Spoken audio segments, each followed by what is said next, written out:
I'm doing great. Nice to do this with you. Awesome. I did that whole intro and I just realized that my mic was muted. So I'm gonna, Take two. yeah, take two. I hate take twos, and I've done this before, and I unmuted my mic the first time last time, but not this time.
But it's a good thing that I still have other things that are in production before I can actually post any of these up. So I'm gonna do that one more time real quick. And maybe you'll get my name right this time. Yeah, Dizon. Let's just say it 12 times, then I'll remember the damn That's thing. okay. I happen to be notoriously bad with names and dates and numbers, with remembering them. I'm notoriously bad with that. I understand. Um, all right, let me start it again. I guess I can just leave the recording and just cut it. Hey, yo, it's your boy Caleko. Welcome to the second edition of Talking Rocks. Last time we had Jeff Williams on the show, and that was a really great conversation that we had with Jeff, and you found out some stuff you probably didn't know about Jeff. And today I have another amazing guest with us, and that's Glenn Dizon from Glenn Dizon Designs.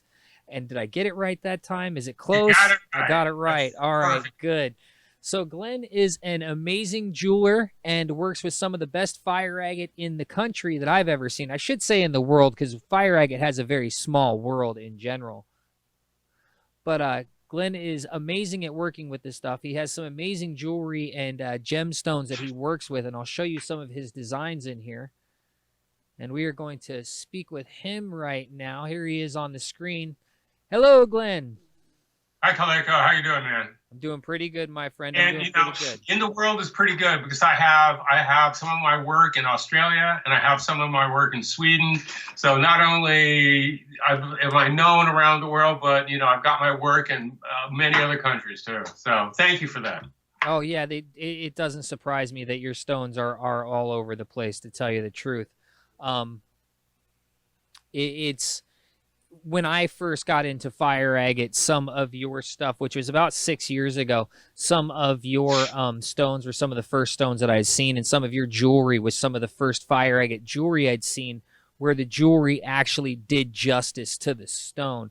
A lot of times before seeing any of your stuff, a lot of the stuff I would see would either be very low quality fire agate in some pretty okay jewelry, or some really low quality fire agate in some amazing jewelry. And there were really only these like two sides. I was never really seeing, sort of crappy looking fire agate and sort of crappy looking jewelry. It always seemed to be weighted one side or the other. And then when I saw a piece of your work, it blew me away. It was like the difference between seeing corundum and then seeing a giant crown jewel sapphire for your first time. It just totally floored me with the type of work that you do.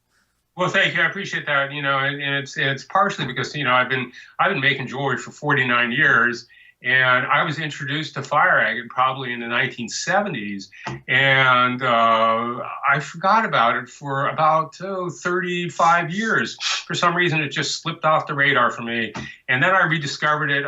Maybe about 8 years ago, 7 years ago, and I saw a piece that just blew my mind, and I said, "Well, why have I been sleeping on the stone for the last 35 years?" Yeah, that's sleeping on the stone. That's a good way to put it too. Like, so you hadn't been doing anything with it for 30 years, basically 35 years. over 30 years. It's just I moved on to other things, and opal was always my number one love, and gemstones. But I love all gemstones, and for some reason it just got pushed off the table. Back then in the 70s, you're probably aware, the quality of fire agate was nowhere near the quality of the fire agate that you see today. I do remember one piece that I made probably in the 70s that I've never seen anything like it again. It looked like, I swear to God, it looked like a peacock feather. And I've never seen anything like that. And that piece always stayed in my mind. And I always wonder where that piece ended up. I know who I initially sold it to, but you know how things kind of get passed around. And it was shortly after that, that was the only quality fire agate I worked with back then. And shortly after that, it just kind of fell off the radar, and I got involved in other gemstones, and it didn't even register until much later, almost to the end of my career when I retired. So you were saying that was that only one stone when you're talking about that quality in the 70s? That there was only that one stone that you really saw of that quality, or there was a lot of stones that were of that quality in the 70s? As far as within my realm or my universe, there was only one stone that I would say that I worked with back in the 70s that matches anywhere near the quality I work with today. I have no idea who I cut it. I have no idea where it came from. I don't know if it was Mexican or if it was Slaughter Mountain or Deer Creek. I have no idea. I just remember that piece because it seriously looked like a peacock feather with these colors just fanning out from the center of it. Not really like a bullseye, but the only way I can describe it was a peacock feather. But you know how memory plays tricks on things. If I saw that today, I might look at it and I would say, God, that doesn't look anything like what I remember. Yeah, the memory definitely does play tricks on us, especially when we either like or dislike something greatly. It seems that time gives it more power of either the like or the dislike. If you really disliked it before, 20 years later, you're probably going to dislike it even more. And the same thing goes with if you love something. If you love something and then you haven't seen it for 20 years, the next time you see it, you're just going to be like, and then nobody else is going to care but you. Exactly, yeah. Yeah. Well, that happens all the time, because I primarily showed my work, and I don't know if you want me to get off on tangents or anything, but I primarily showed my work at art shows, and numerous times people will come up to my booth, and when I would see someone 5 years ago, I'd write information on the back of my card, because they're all one-of-a-kind pieces, and the only way that it can describe it was the technical information on it, and someone would come up to my booth and hand me my card and say, I want to see this piece, and if I still happen to have it in stock, I would show it to them, and they say, that's not the piece.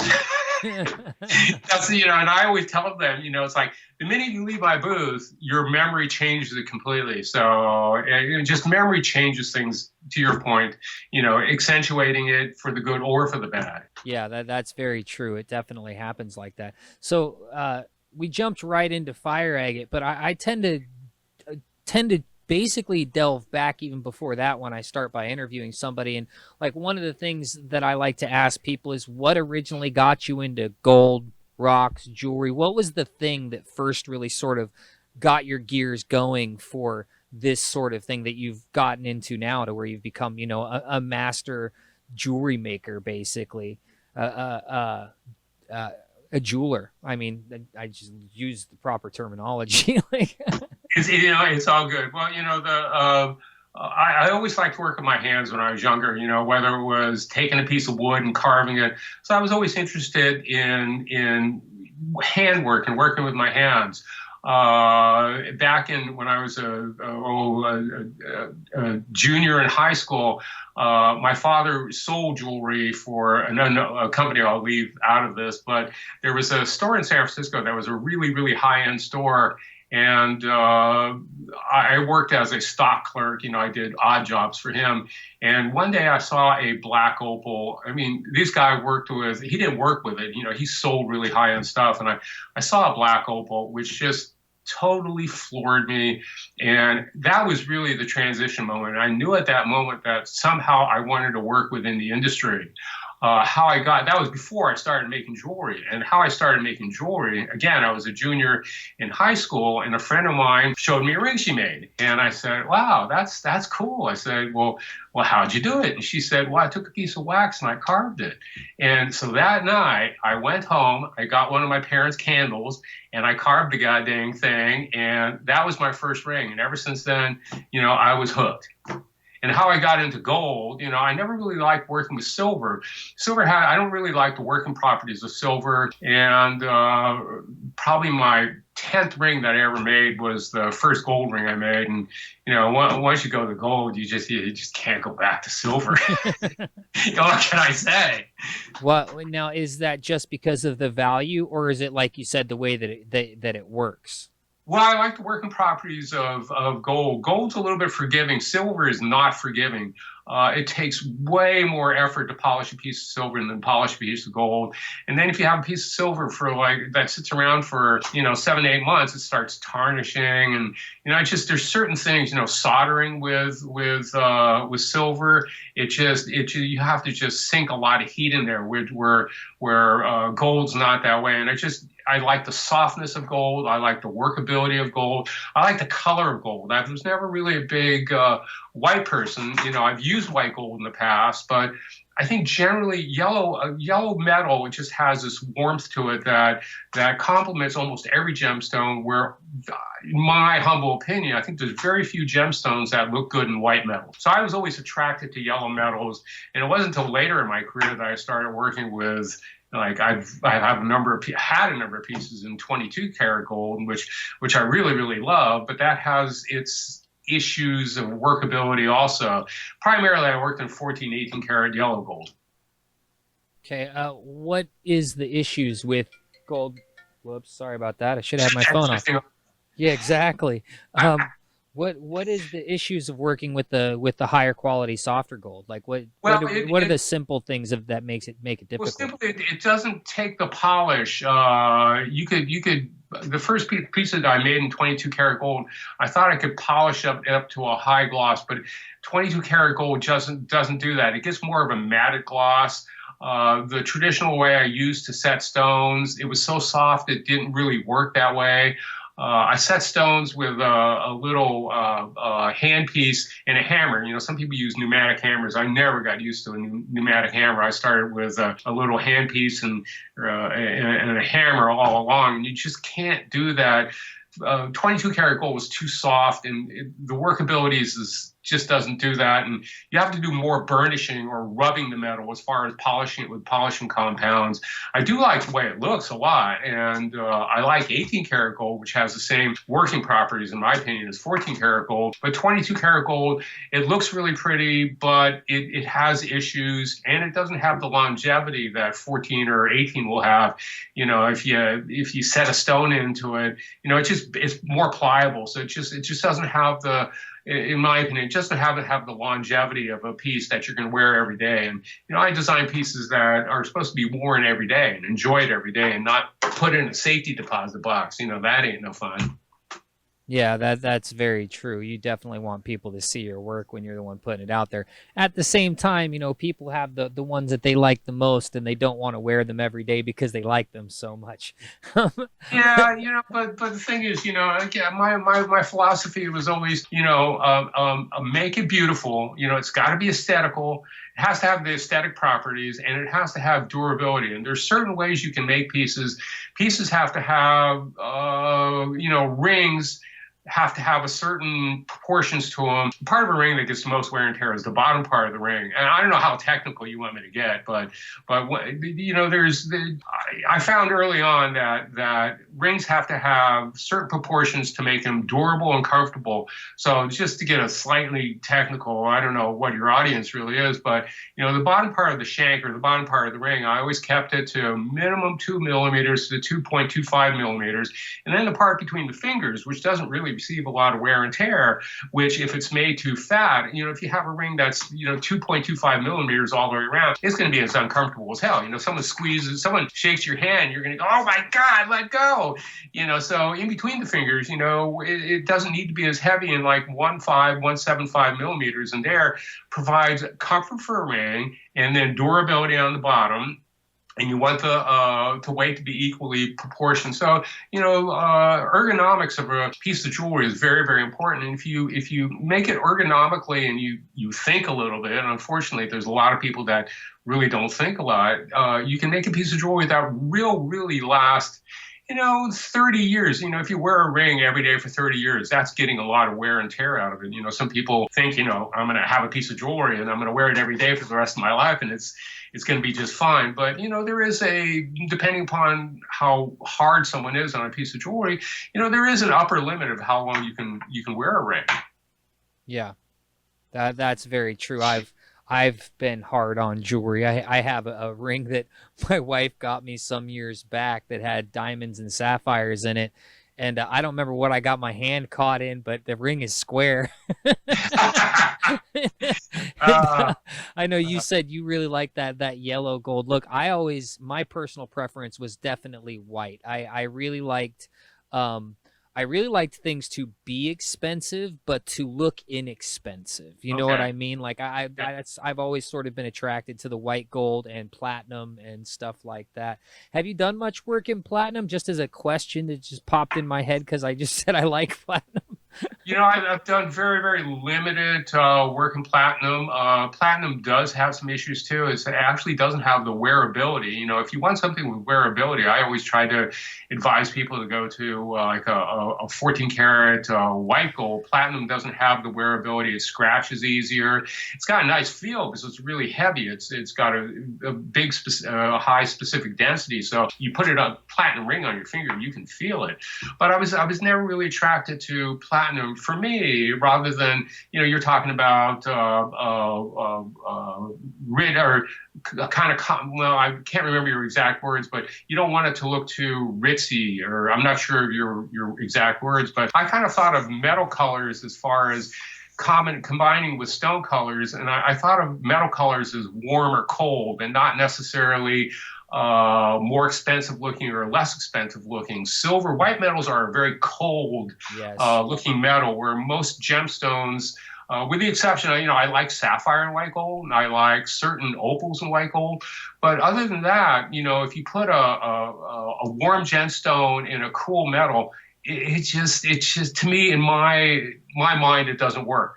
So, you want to have, in my mind, and again, this is just, I always told my clients is I'll do whatever you want. And, please take my opinion with a grain of salt. But, I think you want to have warm colors with warm colors and cool colors with cool colors. And I just think that your mind sees that as, my mind sees that as more pleasing. I won't tell you what your mind sees. Well, I mean, your opinion is definitely valid with the with the clientele you have, the type of jewelry that you put out, the stones that you have. I would say you have a much more valid opinion than mine is on what tends to work, and the way that you described it is a better description than the way I think about it. I never thought about one as being warm and one as being cold, but the moment you say, yellow gold has a warm feel to me and white gold feels cold, that feels that way to me too. I just never thought about it until you just said it.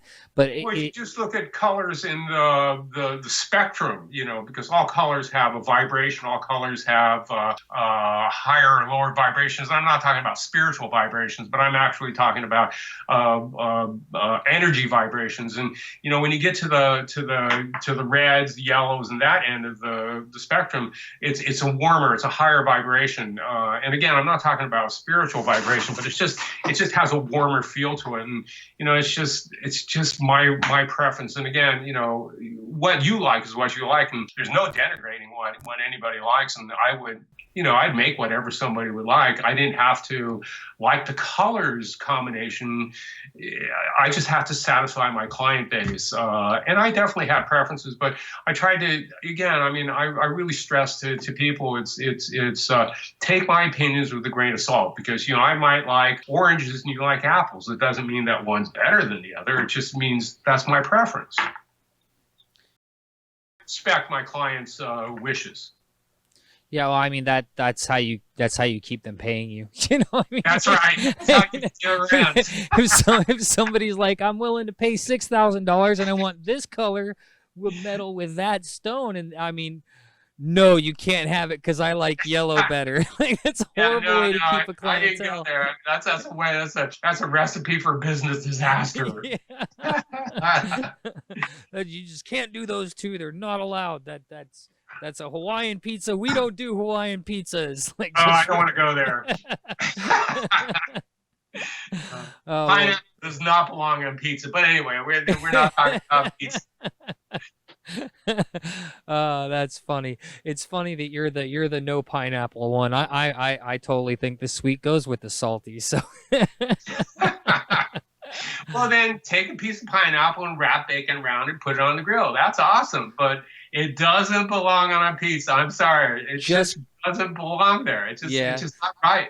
Just right. Grilled pineapple by itself is amazing, and then once you grill pineapple, it becomes like chocolate. It's good on anything. Like, it doesn't matter what you have. If you put grilled pineapple on top of it, grilled pineapple automatically makes whatever it was better. So, you said that the first time you worked with fire agate was in the 70s. Yeah. How did you end up being introduced to it? How did that stone fall in your lap, or how did you hear about it? Because hearing about it in the 70s, you're decades before most of the people that I know, or most of the people that'll be listening to this show, of being introduced to it. Well, you got to remember, I'm an old guy, but that's new to me. At this point, buddy, we're all old guys. Yeah.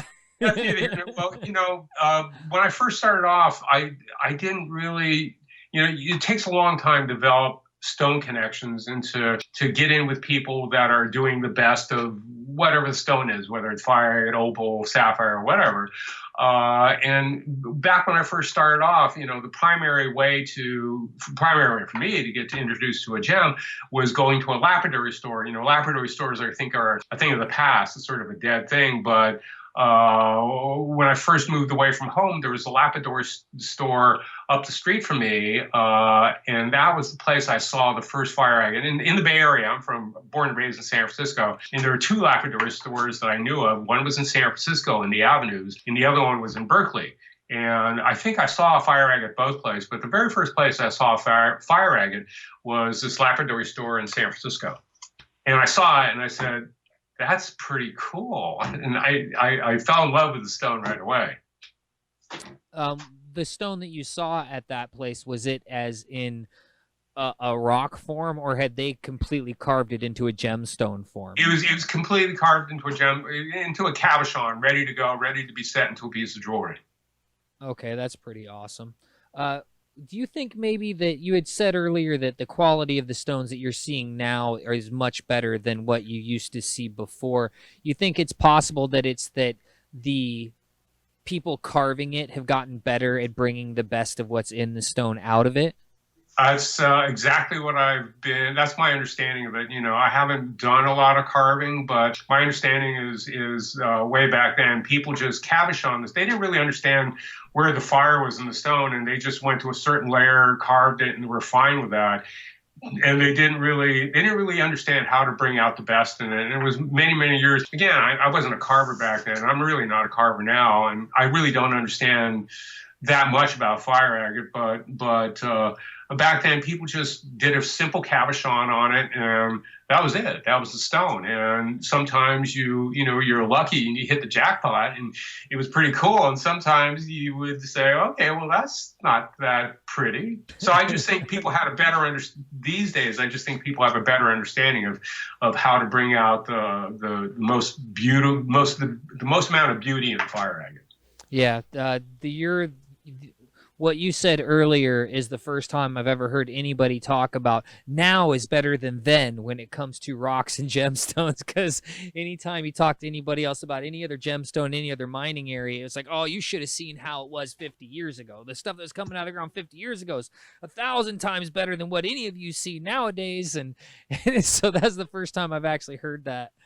Well, it's not really the quality that was coming out of the ground. I mean, if you talk to a lot of the old guys, the quality that was coming out of the ground was better back then, but they didn't know what to do with it. But a lot of times, the quality that was coming, you figure, I mean, there have been gemstone mining for thousands of years. So I can't imagine what people saw a couple thousand years ago. And a lot of stones that I work with, I just say for opal, some of the best opal came out of the ground in the 1920s, and my understanding, if you talk to some of the old guys, and there's a few old guys that I've talked to, besides myself, that say, some of the better stuff that came out of the ground, as far as fire agate goes, was a long time ago. And I can't really speak to that because, I had a 30-year gap of not using the stone. So all of a sudden, I pop into the early 2000s and I see this frickin' amazing stuff. Well, it's somewhere around the early 2000s, there was sort of a resurgence, and somewhere between like 1985 and probably about 2006, that specific stone just sort of started taking a dive, at least in the value on the general market. The general market and the value went from a healthy market in 1985 to an almost non-existent market for a number of years. I mean, when I first started getting into it, I would see mainly not good fire agate in general being sold, and the prices were cheaper than a piece of blue agate, which were purple agate, an amethyst style agate. Yeah, I was surprised that a piece of fire agate with any sort of color was so much more inexpensive than some of these other agates I was seeing on the market. It was really surprising to me. Yeah, I'm sorry I can't speak to that because in the 80s 90s it was not even on my radar. Yeah. Yeah, my favorite place to dig in the 90s apparently was doing really good. I have no idea what they were selling for because there's like no information on that online anywhere. Like the 1985 is the last time it's before 2010, 1985 is the last legitimate price valuation we have for good fire agate out there, and there's a list that's on the internet that talks about how much it was selling for and how much rough was selling for and how they graded it and stuff like that. But that was the only useful piece of information I found from back then. Now, I showed a little bit on the screen of some of the work that you've done, some of the pictures that you've sent me. How did you come up with your style? You have this style in your jewelry where there is lots of movement, lots of flow. Everything sort of drifts is the way I would like to describe it. I don't really I probably don't have the proper vernacular to be able to describe it the way I'd want to, but when I look at almost all of your pieces, the symmetry of them tends to lean from one piece to another. It's definitely the style that you have. It reminds me of water, to tell you the truth, with the way that a lot of your pieces flow. Well, style, Caleko, styles.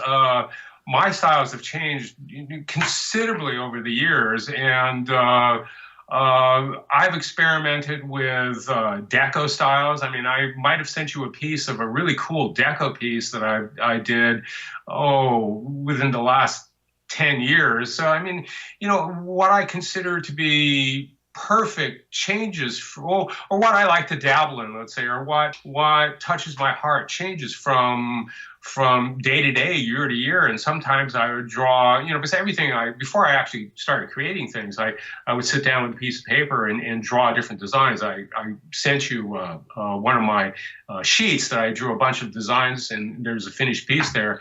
But I just, my styles have changed a lot over the course of years, but a flowing style has always been, I've always liked the flowing style better than hard angles, although some gemstones really blend well to hard angles, but those are usually stones themselves with hard angles, and generally fire agate has soft angles. So I always thought that the piece of jewelry and the stone have to communicate with each other. They have to blend together. So I've rarely seen a hard angle fire agate. So I don't really make hard angle fire agate pieces because the stones themselves don't blend to that kind of a look. Yeah, that's definitely for sure. That fire agate definitely doesn't have the hard angles that you'll find with other stones. That's for sure. Now, you said that you worked, there was a 30-year span where you were doing jewelry, but you weren't really working with fire agate. You also had said that opal was the one that really drew you in. That doesn't surprise me at all that, you love fire agate now, because my first experience was digging opals, and I really love opals. And then I had somebody tell me, "Oh, well, if you love opals, if you like opals, you're gonna love fire agate," was his exact statements. And he was right about that. Like, I still really like opals, and the opals that I really like are the ones I'll probably never be able to afford. The $30,000 carat, 2 carat stones that are just like black and insane with the crystal opal on top of them and stuff like that. Yet, especially because of the value and the steadiness of the color in a good piece of fire agate being all directional, I think that I've fallen in love more with fire agate now than I did opal before. Although I digress from my original question. Okay. I sort of went off on a tangent on my own right there. Um, During that 30-year period, was opals the main thing that you were working with, or were you working with other stones too? Did you build up to getting into like these higher quality, higher price tag finished custom pieces? Did you ever do the type of stuff that you would see, like, I guess the question I'm asking is, did you just jump off being really good at the artistic aspect of the jewelry, or did you start with more rudimentary stuff and then build up into it? Can I say hell no? Yeah, definitely. Honesty's what we're looking for. My work, I would say, what drastic, my work from, besides I started making jewelry, it was like 69ish. And I went to college, and I was still making jewelry in college. When I graduated from college in 1976, I decided, well, I'm going to concentrate more of my efforts into making jewelry. And at that point in time, and I'm going to use terminology that, I'm sorry, it's the only terminology I have. Back in the 70s, I made more of what I called my hippie jewelry, because it didn't really have a lot of flat press process behind it. You might see some old rings from the 70s where it almost looks like free-form root systems holding gemstones in. And I still see people doing that, and I kind of want to puke when I see people doing that. I'm sorry, I don't say that. I know your audience is, excuse me, I didn't mean that. But back then, that was what I did as far as making jewelry. In 1980, was it 80? Early 80s, I took a couple classes at the Revere School of Jewelry Arts in San Francisco, which it's no longer around, but it was a world-renowned school for learning jewelry arts. And I learned certain techniques there that enabled me to do more. I went from what I would call a hippie kind of looking style jewelry to a more professional looking style jewelry. But I just think over the years it did get better. But no, I didn't start off as a talent. It's always a struggle getting to a point where you're really comfortable with your work. And I think as being a perfectionist, it always drove me to wanting to do something better. And really what was a driving force behind it. I all my pieces for the last 30 years were all one-of-a-kind pieces. I tried doing production work, which I thought was boring as hell. That's the word I was looking for earlier, production work. Yeah, that was so boring, because I still see a lot of people, they make a design, they take a rubber mold on it, and they do that design with 20 different stones. So it's not 20 different rings, it's one design with 20 different stones in it. I tried doing that, and I just couldn't do it. It wasn't fun, because primarily you have to have some fun in that. And I always said, later in my career, I said, if I want to do production work, I'd rather flip burgers at McDonald's. That would be more fun. So I always pushed myself to do, and that's not necessarily a good thing. There's a danger in that too, but I always would push myself to, my next piece had to be better than my last piece. It just had to be. And again, there's a danger in that, but that's just my personality, and that's what drove me, and that's what drove me to make better and better things. Well, I definitely think that's a good thing for where you are today and how respected your work is. Yeah, I mean, your work is amazing. It really is. Thank you. I It's appreciate hard that. to define it as anything else but amazing. um, I've definitely been a fan of it, and I know a lot of other people have. Now, you say, how many fire agate have you carved in your whole life? Because you keep saying that you don't really do it, but you carved a few, and I've seen in your feed and on the groups that we're both a part of, I've seen, stone recarved or stone finished by, and then your name on it. So, uh, Well, is it just a hubris thing to where it's like I don't want to sound hubris, like I carve a lot of fire agate, even though I've carved these 5? I mean, you obviously know what you're doing around this stuff. well, there's a difference between carving a fire agate and improving what you get. I apologize to all fire agate carvers out there, but there are a lot of people that are very talented in carving fire agates. But number one, and again, this is just in my humble opinion, I think there are very few fire agate carvers that really know how to put a final finish on the stone. I almost always refinish the fire agate stone, whether they came from the most renowned fire agate carvers in the world or from, Joe Blow on the street.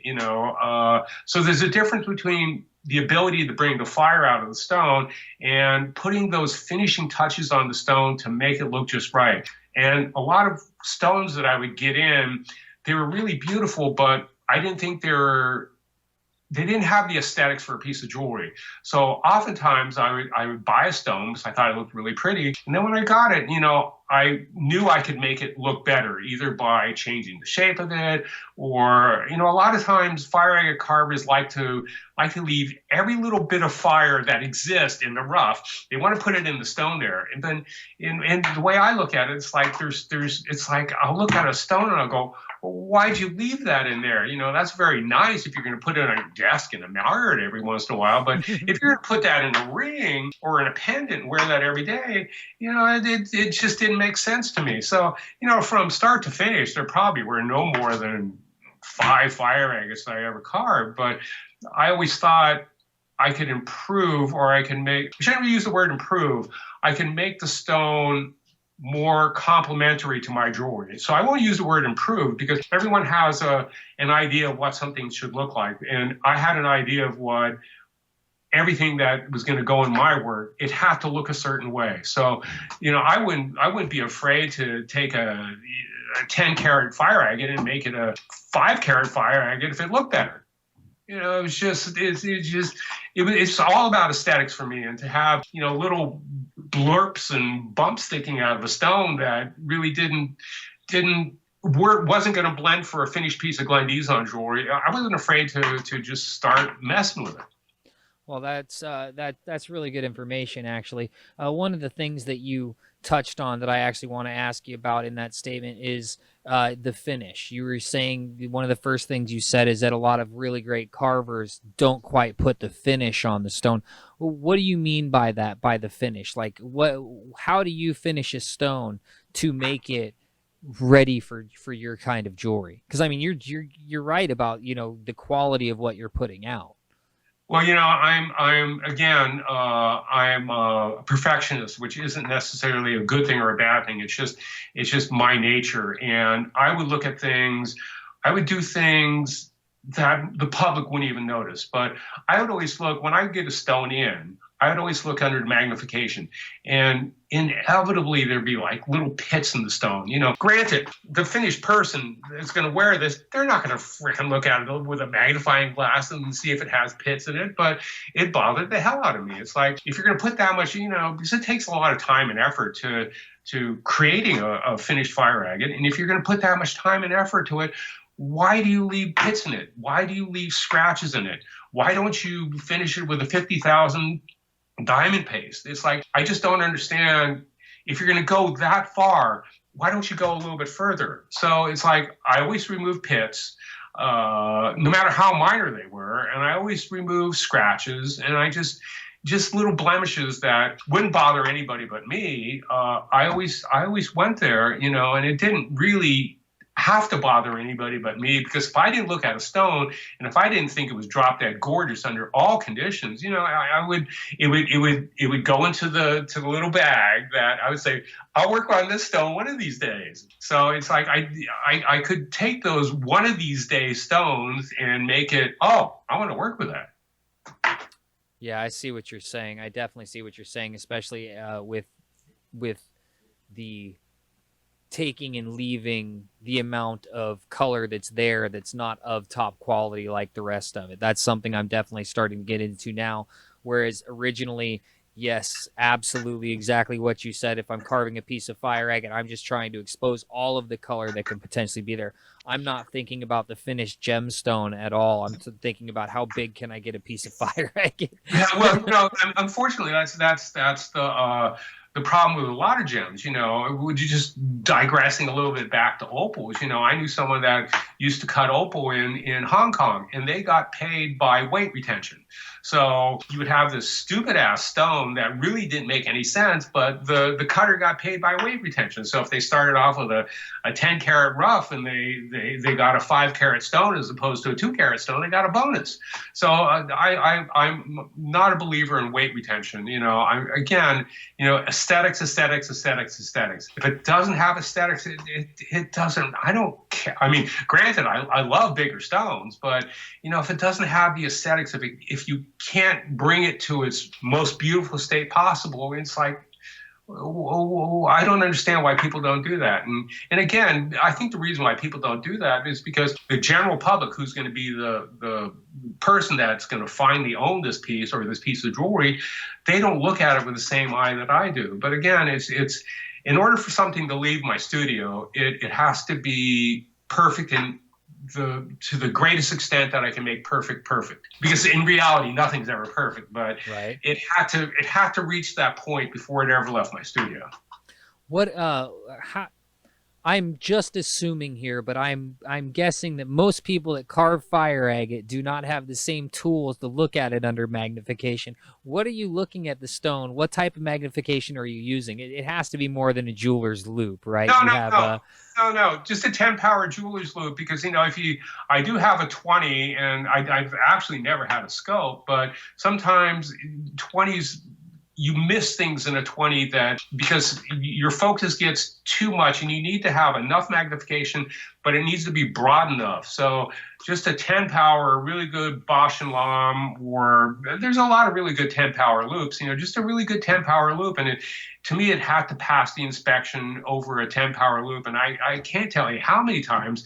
I mean, the other thing that used to drive me crazy is, like, I can't tell you how many times I got a stone in and I looked at it and I said, this goddamn thing's cracked, and it's like I would talk to the cutter and they would say, I didn't notice it. And it's like, but I used to do the same thing with opals.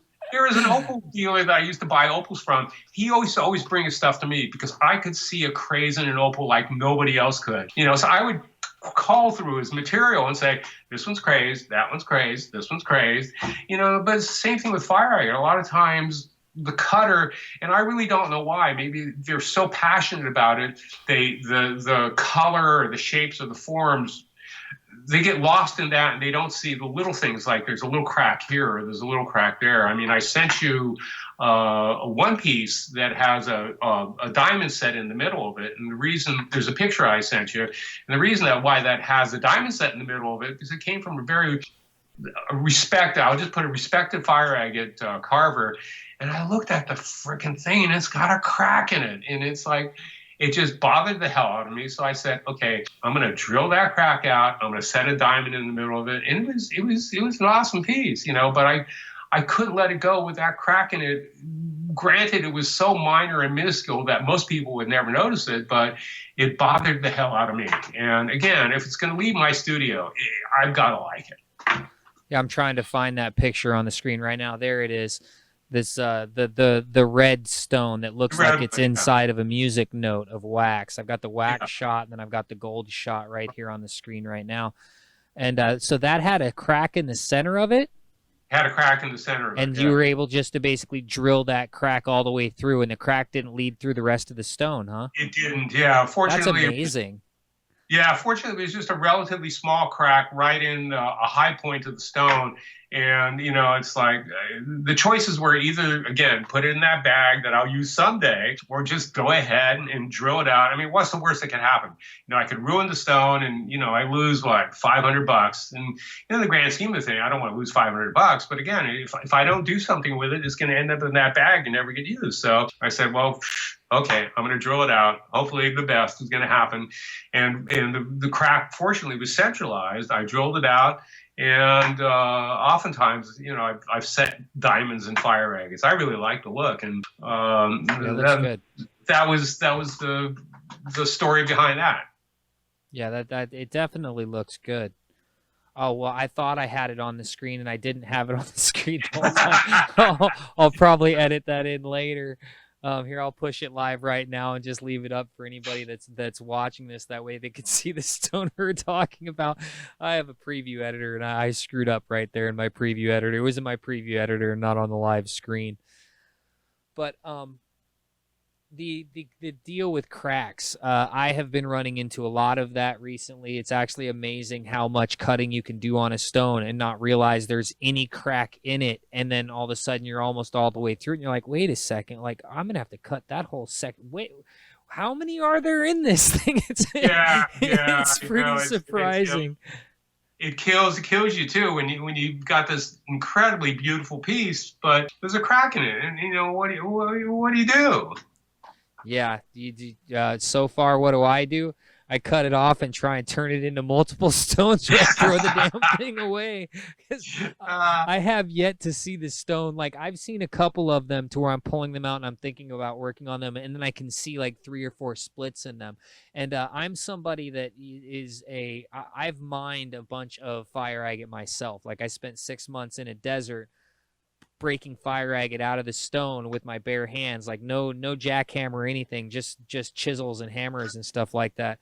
And there are stones that I remember finding out there, and I would be like, oh my gosh, this thing is so awesome, and I'd be super excited with what I found.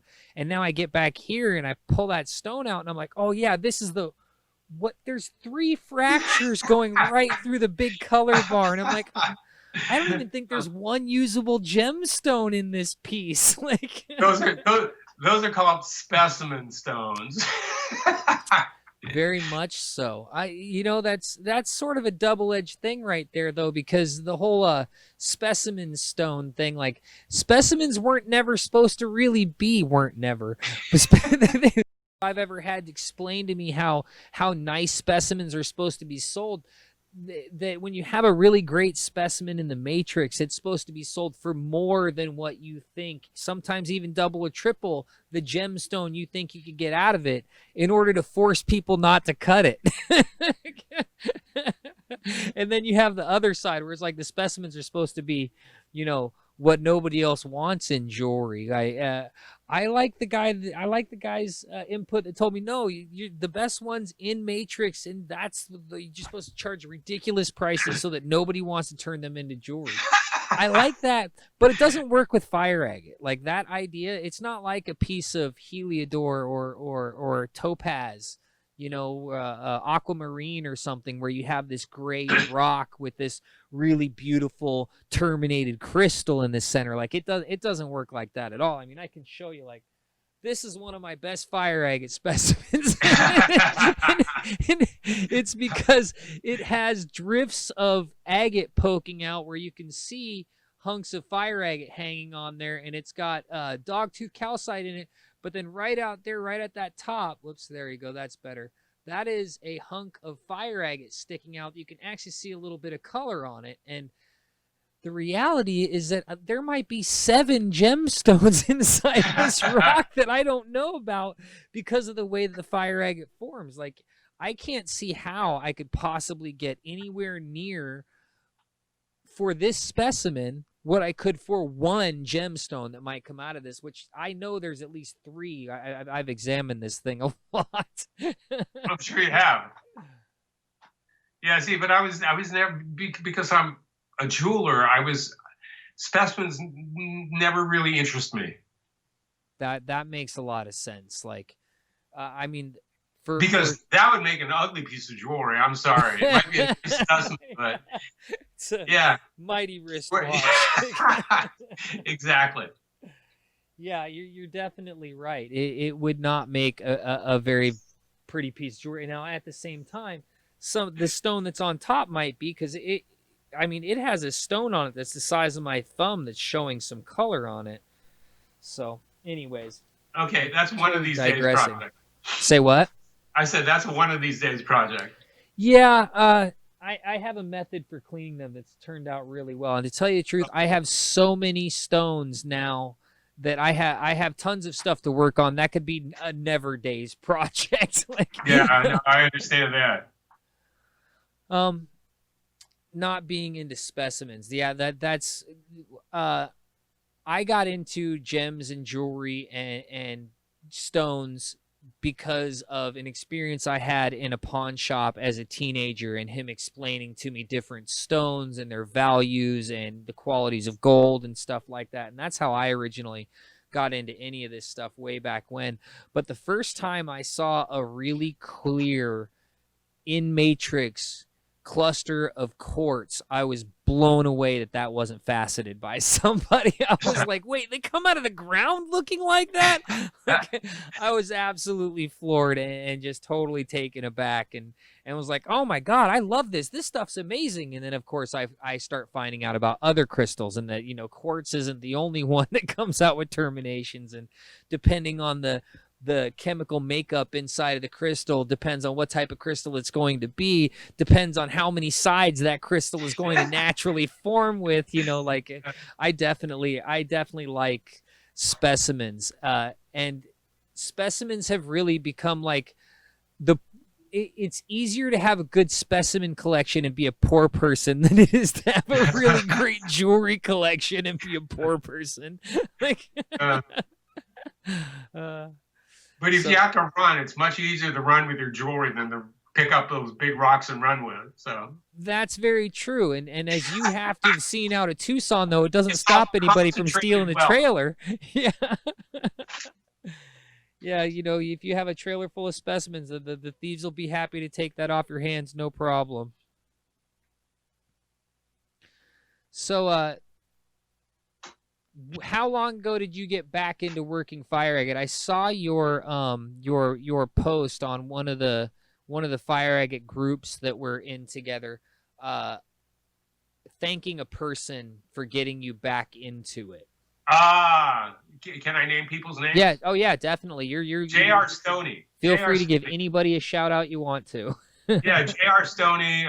His company is Stoney Rocks. When I first saw that first amazing fire agate, probably no more than 10 years ago, which wanted me to get excited about using it again. I had no connections. I didn't know who had good fire agate. The first couple, when I got reintroduced, first couple fire agate pieces that I used, I recut some of the old stuff I had laying around, which I thought looked okay. And somehow I saw some rocks that J.R. Stoney had. And there's a picture there of the first quality fire agate that I bought. I saw that and I said, that's way too freaking expensive, but it's so pretty. How expensive was it? Oh, that stone, I think I paid like $360-ish for it. And 100? Pardon me? 100?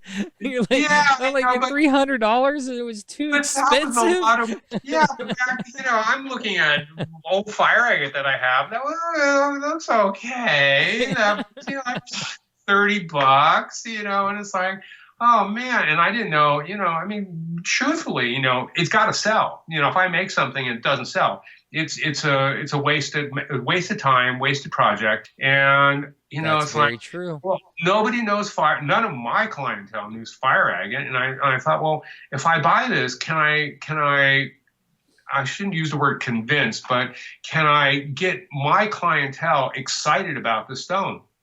But the stone was so beautiful.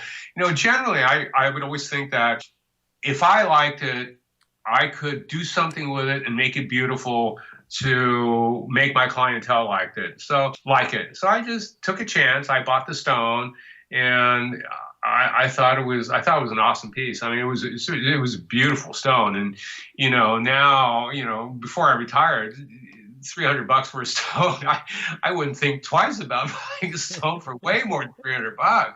Because I developed a clientele for them. My clients liked it. Not everyone did. Some people were more traditionalist. They wanted the opals. They wanted the faceted stones. Some people just won't buy a piece of jewelry unless it has a faceted stone in it. But enough of my clientele supported with me. And to be perfectly frank and truthful, when I got to reintroduce to fire agate, it was like 10 years, 12 maximum before I retired, and I was starting to get almost to a burnout point. And being reintroduced to fire agate, it just juiced my art like crazy, because it was just all of a sudden I'm working with something I hadn't worked with in forever, and I was producing the stuff that I thought was amazing. And so it really juiced me. It probably extended my career. It definitely extended my career, because it excited me again, and after you've made jewelry for 40 years, it's just trying to get excited all over again and be like a kid, because that's what it is, it's like being like a kid again. Yeah, pushed all that passion back out to the forefront instead of it being like, oh man, I'm doing the same thing, and now my work's all becoming derivative, and people are gonna say I'm a has-been soon. All those superstar worries. That's pretty awesome that it sort of reinvigorated the juices and got your creative flow going back to the way you wanted it to be. Like, being somebody that's always been a creative type person, I can totally empathize with the whole feeling like, not only have I hit a wall, but I'm starting to lose passion because I feel that wall, and that whole losing passion thing, it can be very disheartening. It can even be to where, if it gets you too hard, it can be something that some people don't overcome and never go back to something that they once loved. Yeah. I mean, it's all about juice. What do you mean it's all about Judas? Well, it's all about juice. I thought you said Judas. Is it like the betrayer Judas Priest, or some person you happen to know whose parents hated him that named him Judas? No, it's all about, it's like everything in life. It's all about the juice. I mean, that's what makes life exciting. That's what makes life fun. It's the juice, and if the juice is flowing, it's great. And when it's not flowing, for an artist, when it's not flowing, it's excuse my language, it's pure hell. Yeah, I can believe that. Do you hand carve all of your wax pieces? Do you just have a block of wax in your hands and start drawing things on it and then carving them out, or do you use any sort of other tools besides basically an X-Acto knife? No, I do it a little. A lot of people will start with a block of wax and carve it out. I always would do a process where I build it up and file it away, build it up and file it away, and build it up and file it away. I found one wax in particular that loaned itself really well to the process of building, filing. It's basically called the build-up wax. What do you mean by build up and then, I mean, file away is pretty self-explanatory, but when you say build up, are you talking about like melting more on it? Well, yeah, I mean, I would take, there was only about maybe 4 or 5 tools that I would use, and I would take like a fine edge tool, and I would build layers up, layer by layer by layer, and in between the layers I'd fill that in. But if you build it up layer by layer by layer, it ends up being striations of layers, and that doesn't look good. And then you take a softer wax and you run a softer wax in between that, and then that makes it more like a flat surface. Then you just keep filing away and building and filing away and building. I mean, there is really 1, 2, 3, 4 tools that took up 95% of the usage, and they were just varying sharp points of varying sharpness, and they were all dental tools modified for my use, and they're just points of varying sharpness to lay down either a thin piece of wax or a thicker piece of wax or a line of wax, if you will. And then I used more or less like a spatula where I could lay down a larger amount of wax at once. I mean, for my pendants, I should have sent you a picture of it, but I would draw a picture of the piece that I wanted to make on a piece. First I would draw a picture that was bottom line, a rendering of what I wanted to do, and then I put that on. I transferred the design onto graph paper, so that, because a pendant has to have a center point where it all balances around.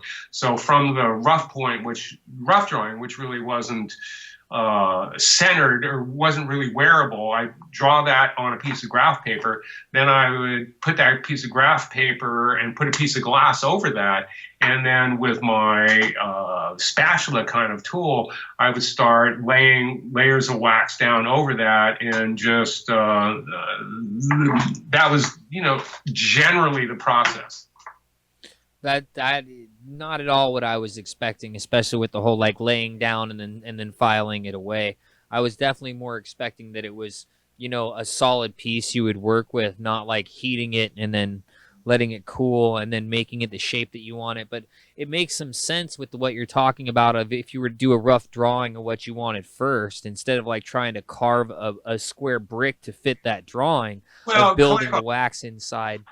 Most people do it the other way. I mean, it was just, this is the way that I started doing it. I've tried doing it the other way, and it just didn't work for me. And again, your rings are way cooler than other people's. Well, it's just, just whatever. One very valuable piece of information that I learned from, I took a stone setting class from a stone setter, a teacher called Frank Schrozo.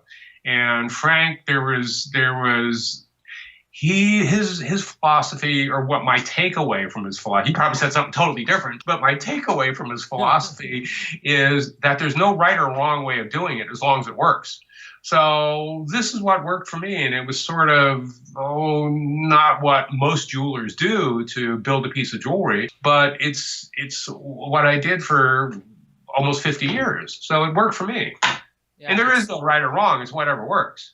Yeah, I mean, it seems to work really well. I'm going through your pictures right here again. I forgot to push live again. I think I'm live, and it's in my wrong screen. I have your and my face up there, and I think other people are seeing your work, and it's just me looking at it.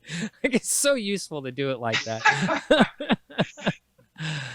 I definitely see what you're talking about. One of these pictures that you sent me of the wax castings, you have purple wax with a red wax on the bottom of the ring. It is a dual fire agate ring with 4 diamonds in between the 2 pieces of fire agate.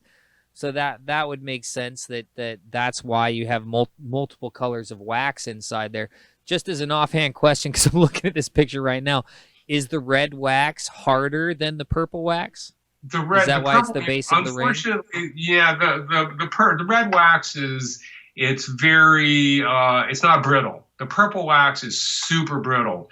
So I would usually start off with the undercarriage or the base with the purple wax, or with the red wax, and then I build on top of that with the purple wax.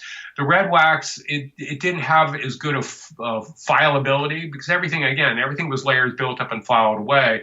When I discovered this purple wax, I was in seventh heaven, because it did everything I wanted to do. The downfall with that wax, it was very, very brittle, and if you're making a piece and you squeeze a little bit too hard, you've got like 5 pieces of wax in your finger. So I broke so many damn pieces of wax. Or the other thing that was worse, I had I actually had a rug on the floor, but if I was working on a piece and I dropped it on a wooden surface, sometimes it would crack in half or crack in 4 pieces. So the purple wax was beautiful wax. It filed to a really nice hard edge, but it was brittle. What about the blue wax? What? Since we're talking about wax, what about the blue wax? How is the blue wax? I never used blue wax. Blue wax has, waxes have generally, I think, and I don't really know, but I think they have a relative amount of plastic in them. And the blue wax was more plasticky, and when you tried to lay down layers, it laid down stringy as opposed to laying down exactly where you wanted to. So I was never a fan of the blue wax. Initially I used a wax that was called Sierra Red, which was sort of kind of like somewhere between the blue wax and the purple wax they used. The purple wax they used was called PEX Purple. PEX actually went out of business. Can I digress in the story? Yes, please do. PEX, AE company, it's a dental wax, and AE made this. They made PEX Purple and hard and extra hard, and I used it for at least 20, maybe even 30 years. And I caught wind through the grapevine that AE was going out of business. So I thought, oh shit, I got to buy enough of this wax to last me the rest of my career. And I found out there was a Japanese company that was bidding on this AE extra hard purple. So I just said, screw it. I outbid the Japanese company and bought every bit of PEX Purple extra hard they had. So, and it lasted me throughout my career, because I probably still have a couple boxes of it. That's awesome. You had to make sure you held on to that stuff. Oh yeah, because it was what I was used to working with, and it gave me the properties that I really wanted in a wax. And I tried so many, there's so many quote unquote build-up waxes, but none of them had. I never found another wax with the quality and the qualities that I wanted in a wax besides AE. And their wax was it was what I needed. So it's like I didn't care if I spent a lot of money on the stuff, because I wanted it for the rest of my career. And unfortunately I was able to outbid the Japanese company and buy the rest of their inventory. It's a little bit surprising too, because I would bet in the long run they had more money to buy all of it. Way more money. Yeah, way more money. But my career was on the line. I had to do it. So still to this day, you haven't found a wax that works near as good as that, huh? Not for, again, it's just what you're used to. And I couldn't find a wax that gave me the workability of that wax. And I really love that wax. And the thought of not having that would have been really stressful, because it would have basically meant to relearn everything that I've learned over the past, 30 years if I had to switch over to something else. And I didn't want to do that. I guess maybe that's the little bit of laziness in me, and it's, I had a really good thing going. So it's like, why would I want to risk not having that around anymore? Yeah, no, I totally understand that. There's been a couple of things that I thought would never go away, and now I don't have them at all. So I get if you can potentially stack enough away to never have to ask anybody for it again, it's a good idea in my book. Absolutely. So, officially you retired, right about a year ago? Officially? About a year ago. And yeah, you've probably had more personal orders come in since you said you're retiring, have you? That's me guessing. Yeah, and it's the hardest thing to do is when someone comes up to you, when someone sends you an email saying, you made my wedding ring 30 years ago, and it's my special 30th anniversary, and I really want you to make something. And the hardest thing to do is to say, I'm sorry, I can't do it. But I just, you hit a certain point, a number of things. Primarily what was the driving factor on retirement is when you're holding tools and equipment for almost 50 years, I basically burned out my thumbs, and I have no more cartilage left in the last joint of my thumb. And it got to a point where it hurt more to work. It was causing more displeasure than I was getting the pleasure out of doing it. So, and I was turning 60, well, I'm 66 now, and I was turning 65. And, I kind of made a pact to myself that, I would no longer, besides, I sold most of my jewelry by going out on the road. And I told myself, after I turned 66, I'm not going to go out on the road anymore, because it's dangerous. It's not fun. It's hard. It's hard as hell. It takes a chunk out of you. And I love my clients that I love. I mean, but dealing with the public sometimes can take a chunk out of your soul too. And it just got to a point where at a certain point in time, you have to quit. And, the other thing that sounds kind of cheeky, but is actually true too, is I wanted to retire when I was more or less on top of my game. I did want to become one of those artists that would look at my work 10 years from now and say, Glenn used to be good. I didn't want to be one of those. No, I understand that feeling. At the same time, for most of us that are still striving just to be considered artists in our own minds, like, it's not a bad thought process, because at least there was that time that you were that damn good. Oh, you've got a way to go. You're still a young guy. Oh man, I just look way younger than I am. I'm only about a decade behind you, my friend. I got lucky in that whatever creator you believe in was like, this guy's gonna have a really shitty childhood, so let's hit him with the young face. So I think that's I got lucky in that as a child I could never look like a man, and as a man I still look like a child. Yeah, I tell you what though, when I was in my late teens and even young 20s, it pissed me off how much I looked like a young kid, because it would never fail that I was a heavy smoker back in the day, and I would lose my damn wallet and I wouldn't be able to buy cigarettes for like 2-3 weeks until I got another ID. Nobody would sell cigarettes to me. I was 22, 24, and people still wouldn't sell cigarettes to me. I mean, New Year's 99, I was like, New Year's 99, I think I was either 19 or 20 years old. Might have been 21. I'm horrible with dates and times. But I had a acid trip at a warehouse party for New Year's. Actually, it was New Year's 98. It was not 99. Yeah, it was New Year's 98 to 99. And I had lost my ID before the party, and I had somebody dose me really hard on LSD, and I went walking trying to find a pack of cigarettes at a store because nobody would give me a cigarette.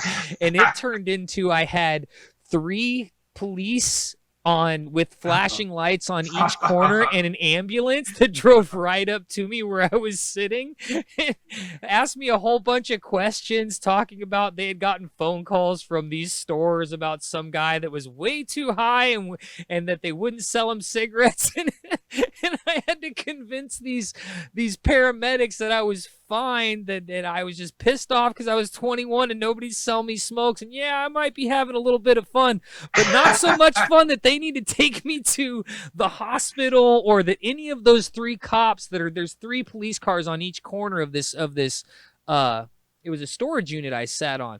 I had to convince them that I was okay and that all of them needed to just go away and leave me alone. It's not much fun talking to authorities when you're high. Oh God, and I was bonkers lit too. I mean, I was so lit that about 2 hours after that, I got back to the party and I found my buddy, because me and my buddy got split up, which was the beginning of the bad stuff happening. Me and my buddy getting split up. But I tried calling a cab, and all I could hear was Charlie Brown's Teacher. I couldn't understand anything that was being said by this. Like, I had to ask 3 other people to get on the phone, because the other 2 people... They were kind of going, wah, wah, wah, wah. Exactly like that. And the problem though is this poor lady that was on the other end of the phone. I'm like, hold on, I can't understand you. I'm gonna have to have my friend talk to you. And I put a friend on, and the friend's like, I can't understand anything she's saying either. 3 people. It took 3 other people besides me to get on the phone with this lady just to tell her where to send a cab to pick us up. I'm surprised a cab showed up. Like, yeah, man. The 90s were hell. So every time I am on the Fire Agate websites, you are definitely somebody whose stuff I see. I see the stones that you have. I see the stones that you buy. I see the jewelry that you've made. You're definitely an icon when it comes to the Fire Agate world. And I would say a good percentage of us in the fire agate world think it's not just for the jewelry that you make, but it's for the stones that you carve. And now to hear it by your saying it's more the stones that you fix. Well, again, I mean, saying that I fix them is sort of sounds disrespectful to the person that started it. It's more more or less blending it to what I want to do. So just because someone's idea of perfection is something else, if it didn't work with what I wanted to do, then I would, and I hate to use the word fix, but I would the better word is transform. I would transform them into a stone that would work with my jewelry. I don't want to use the word fix because I don't want to piss everybody off. It implies that their stuff is shoddy, right? Like that's not what I'm meaning at all. No, I understand. I'm with you on not wanting to piss any of the community off too. Trust me, I've pissed a few people off. I've pissed a few people off in my lifetime, and that's enough. I'm not sure about like the medium and high-end jewelry society, but I do know that the rock hounding society can be extremely fickle, and they're your friend one day, and the next day they are the crew hunting Frankenstein's monster, like pitchforks and flaming torches and all kinds of stuff like that. It can really go from one swing to another real easy. I don't want to piss any of those people off either. Smart. The main thing that I noticed though is when you're talking about the stuff that you change tends to be when somebody who spends all this time on trying to carve the stone and there ends up being little imperfections in the stone. I myself as being a carver am really starting to understand that, because it seems like I'll be done with a stone 7 or 8 times before I'm actually done with the stone. I can put so many hours into it and then think, okay, it's done. And then when I go and look at it again, I notice something, or I notice that when the light rolls across it, it doesn't roll across it perfectly smooth, which means I have a flat spot, that got polished. So it's still really shiny, but there's still a flat spot in there. Right. And I'm usually worried about losing the color, because there can be really fine line between great color in a fire agate and oh god, it's gone. Trust me, I've been there. I've done the same thing. Yeah, we all have.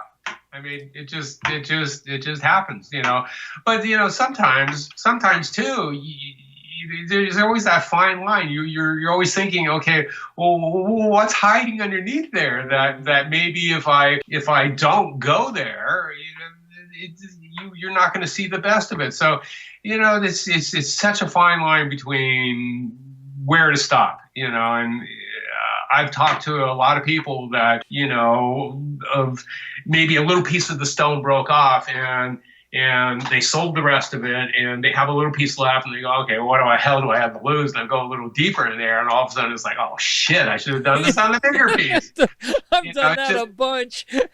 There you go. I mean, it happens, So, sometimes, you just never know when you're going to, you never know what hand you're dealing with. You might have a flush in your hand and the guy that you're playing with has a straight flush and you bid high and you lose, So you just never know. And sometimes you see intuition says, okay, I'm going to go for it. And sometimes you go, shit, I wish I didn't do that. And,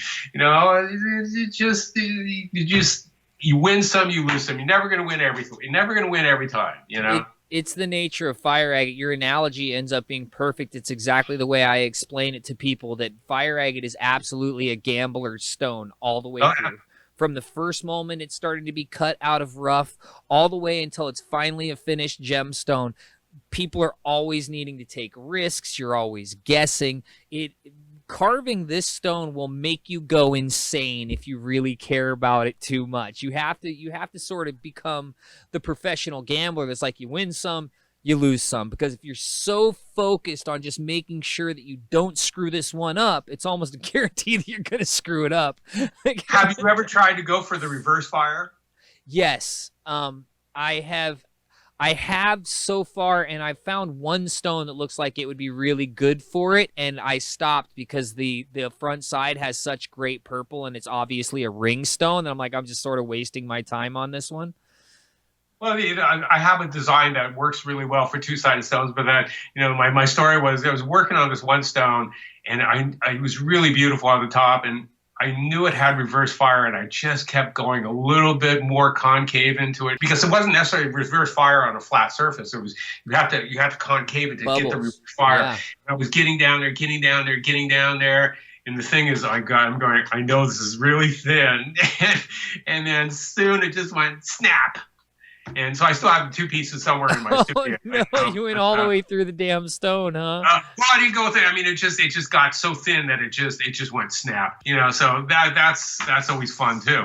I tend to be super surprised with how solid a very thin piece of fire agate can be. I mean, I've had some fire agate that's like not more than 2 millimeters, and it is. I couldn't break that thing no matter how much I twist on it, and I've been surprised with how thin a piece of fire agate can be and still be sturdy. Yeah. What is your proper thickness? What is the I had a disagreement with somebody at one point in time about like how much excess agate should be on your piece of fire agate. Say that your color is a flat on top. How much more stone should be below it? Because when I'm cutting mine, I'm always trying to keep the amount of extra agate to a minimum because I don't really think it's needed. And then in my mind, it's like wasting gold or asking for somebody to put a deeper well in there. But if it's relatively flat and top, and it's not a matter of you kind of, I'm going to digress, because one of the things that always bugged me about fire agate is, and some other stones too, is one person I know would call a stone all fire and no fat. And when you're selling a fire agate by the carat, if you're selling a fire agate by the carat, a lot of cutters will leave 1 to 2 millimeters on the bottom, which is absolutely superfluous. It does absolutely nothing. And the reason why they do that is because if they're selling it for like $50, $75 a carat, if it has that extra 5 carats in it, that's a lot of money. Some cutters, just want to get rid of all the bottom fat. I mean, I can name names that people I respect so much because they get rid of all the bottom fat. But I'd like to see a stone, ideally, about 3 millimeters thick. I mean, of course, there's an exception when the fire wraps around the side of the stone, and maybe you want to create a piece of jewelry that exposes that side. Then it's a different story, and then you can have a stone that's 5 millimeters thick on one side and 2 millimeters thick on the other side. But if we're talking about just a flat cab or a flat piece, it's like 2.5, 3 millimeters. There's no reason why to have more fat on the bottom of the stone than that. Yeah, that's a good terminology. I've heard that terminology too. The all fire, no fat. Yeah, exactly, no fat. It made sense to me too, just because the whole looking at it sort of phase. My camera's not going to come on. We're almost at the 1:30. We're almost at an hour and 30 minutes. So Okay. we're close to the end here, anyways. So I'm just going to leave the screen on you and maybe put it on some of your work and stuff while we finish out this recording. Okay. I was wondering about that, and you've just pretty much reaffirmed what I had previously believed, is that you leaving a whole bunch of extra on the bottom is just a waste. There's no need for it. And I honestly, something else you touched on is that if you're selling it by the carat, which is what everybody talks about when it's a finished gemstone, it's this many carats, it's that many carats, and the problem with that, it's not fair, honestly, to almost sell fire agate by a finished great gemstone and how many carats it is. And even I value mine a lot like that, and there's not a lot of thickness on the bottom of them at all. Right. Yet with fire agate, it's a disservice because really the width and the shape is the size of it, not the depth of it, and not the actual physical weight of it, is probably what it should be being sold as. It can be, like you said, if the stone is very thick on the bottom, a 4-carat stone for a legitimate 4-carat thin stone can be a 11-carat or a 12-carat stone with a whole bunch of fat on the bottom of it. Absolutely. And so you can end up paying way more money for this one stone that has this same surface area as this other stone Right. that's a third of the weight and has better Right. color. So the one with the better color that's the same size but a third of the weight should sell for less doesn't make any sense. Right. Yeah. I know one cutter who sells fire agate that won't even put his weights on the stone. He just gives you measurement, length by width. And, that's fine. I'd rather know length by width than, towards the end when I was buying, a lot of stones, I didn't even care what the carat weight was. I said, give me length by width. And length by width and, height. I wanted to know the measurements of the stone. The carat weight was relatively unimportant. And so many cutters, leave so much weight on the bottom.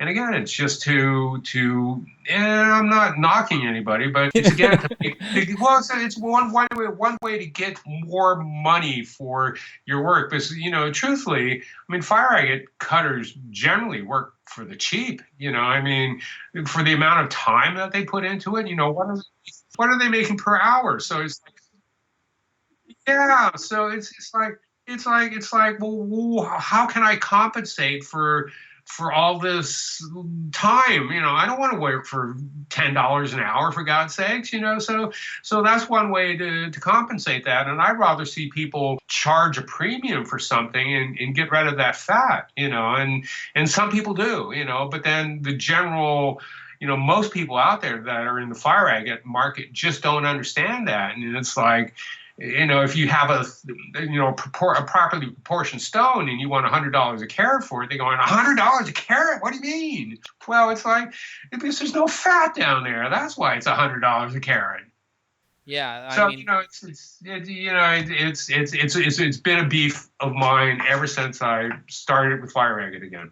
I think that a lot of people, basically, I agree with everything that you're saying right there. That it's exactly the way I think about it too. And that's what I was going to say. That a lot of people that are complaining about $100 a carat really need to go and look at jewelry prices again, because $100 a carat is the bottom barrel, dirt cheap price of almost any good stone. When you want something of high quality, too many of us, and I say us because I can be one of those people, we also want the bargain basement price on it. And that's just really wrong for the artist. If there's art involved in it, you have to get out of wanting something cheap, and you have to want something good and be willing to pay a good price for something that's good. And that's the artist mentality of things. Whereas, as the shopper, we can sort of forget the artist mentality of things. If you want the best out of an artist, then you need to give an artist something they're going to be happy with to get that best. Exactly. No, I couldn't agree with that more. Well, Glenn, I've had a great conversation with you. I really appreciate your time. Oh, absolutely. It's been fun. Last time I did this, it was right about at this same amount of time where I started having problems with one of my video feeds. So maybe it seems to be that it's actually coming from Skype itself. So hopefully I'll be able to get this whole thing worked out. But I really appreciate you sending me some pictures before I got this started. That definitely helped with the people that will be watching the video. They'll be able to see your stuff. And I've got your name on the screen and your website's on the screen. Not that you have a lot of them, but hopefully it'll get you some traffic. And you don't really need it. You're retired at this moment, and I think you're pretty much sold out of all of your back stock, aren't you? I think I have like 10, 15 pieces left. I only have one fire agate pendant left, and I'm debating whether or not I should just keep it or not. But yeah, I don't have a lot of inventory left, but most of my inventory, if people want to look, I have a Facebook page. My website is really out of date. I haven't updated it in a long time. All my remaining pieces are on my Facebook page in a photo album titled Remaining Work. Remaining Work, right? Just make it simple. Title it, right? Yeah. Well, I hope one of these days that I can afford your work and get one of my pieces of fire agate in one of your designs. It was definitely when I heard you were retiring, I like I'm sure a lot of other people in the world were like, "Oh God, no! I haven't had a chance to get mine yet." Well, Caleko, you've been most gracious, and I so appreciate it. And the best to you, and the best to all the people out there working on this beautiful stone. Thank you very much, Glenn. You have a fantastic day. I had a great time conversing with you, and I'm sure other people are really going to love to listen and watch this. Thank It was you a again. gas. Thanks a lot. Have a great one. You have a great day.